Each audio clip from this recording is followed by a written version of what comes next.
In today's video, I'm going to teach you how to create sales reports with the Sales Analytics tool in HubSpot.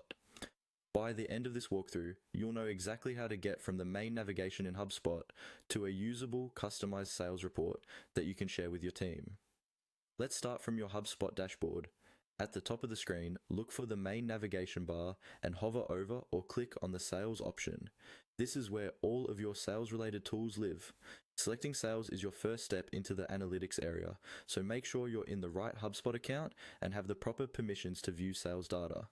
Once you're in the sales section, look for Sales Analytics and click on it. This page is designed specifically to help you understand how your pipeline is performing. Here, you'll see a collection of reports and views that help you track performance, productivity, and revenue.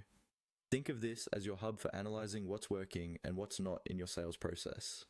Now, to build something new, look for the button that says Create Report and click on it. This is where you'll actually start building your own report instead of relying only on default views. Clicking Create Report opens a setup area where HubSpot will ask you how you want to begin. From here, HubSpot gives you two main options. You can start with a template, or you can build a custom report from scratch. Templates are great if you're new to reporting or if you need something common, like a basic deal pipeline report, revenue by rep, or activity tracking. HubSpot has already done a lot of the configuration work for you in these templates. On the other hand, if you have very specific metrics or filters in mind, choose the custom report option.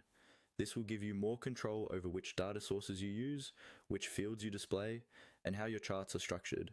After you choose either a template or a custom report, click on Next. This moves you into the report builder, where you can refine what you just selected.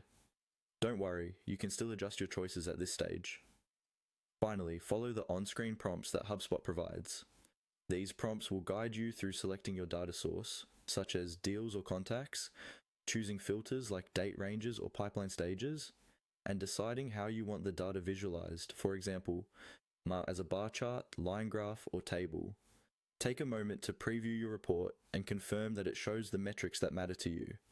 When you're happy with how it looks, save the report, give it a clear name, and add it to a dashboard so you and your team can access it quickly whenever you need it.